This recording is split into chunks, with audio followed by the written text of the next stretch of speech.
I'm here today with Elizabeth Wagele and Ingrid Stabb, who are two experts on Eneagrams, and both written very interesting books.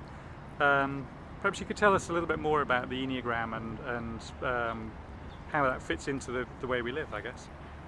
Sure. Well, the Enneagram is often compared to the Myers-Briggs, and that it's another popular personality typing system.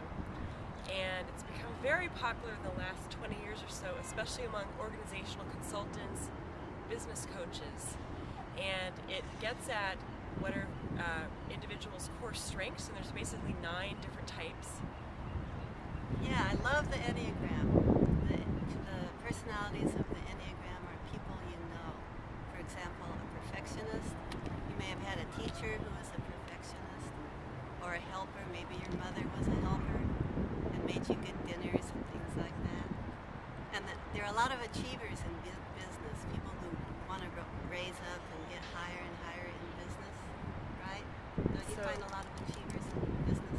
They are, so they're pretty recognizable. Once you learn the 9 types, you'll quickly recognize people on your team that fit right into this framework. Yeah. Okay. And so maybe, should I mention the 9 types? Yeah, that'd be useful. Just, I mean, because let's just kind of quickly describe sort of what the 9 types and what the Enneagram fundamentally is, so people can understand that. It's a system of personalities that are all very different from each other, and once you learn the Enneagram, you learn to accept those 9 types that are within yourself, and the 9 types that are in your community, in your business, in your team, and you learn specific ways to get along with them on your team. Okay, so what are the 9 types? So some more are the romantic, very emotional type, the observer, that's what I am, objective type, the questioner,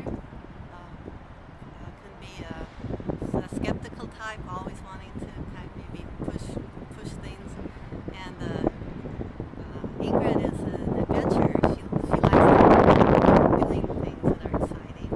Okay. Then there's the asserter. Your boss could be an asserter. And the peace seeker. The peace seeker is likely to make peace. It's really honest. So how does that apply?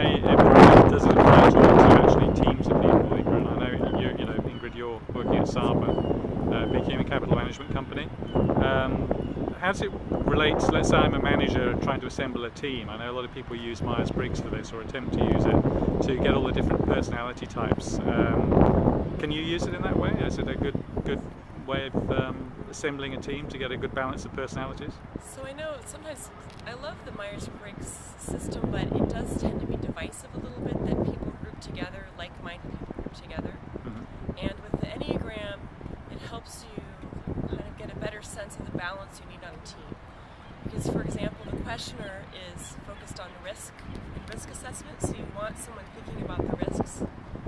But you might also have someone else, say the achiever, who's focused on the successful image of the project, so you need someone that's good at the PR part of it, and they're not so focused on risk, because you kind of need both. You have another person who, the peace seeker, has a lot of empathy, is good at listening, and you need someone who's listening and bringing all the voices out on the team. So it gives you a better sense of the balance, and in hiring or choosing people for the team, you're more likely to get that and not have everybody with the same perspective. And we were talking a little bit earlier before we started filming about obviously collaboration and the way people interact online. From a video perspective, we had an interesting discussion just now about how it's a good way of reading people, and literally in a different country. I mean, this seems to be a completely common to all of humans all over the planet, even if you don't speak the same language. So it sounds as if it's a valuable way of reading people.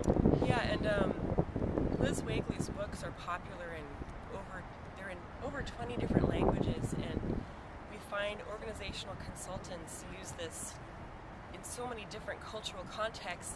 These themes keep coming up again and again, so they're universal. And like you mentioned, if you're using, so many teams now are globally distributed, so just by interacting over WebEx, especially over video, if you can see some of their body language, you can kind of quickly understand what their motivation is and how they like to gather information, how they like to work.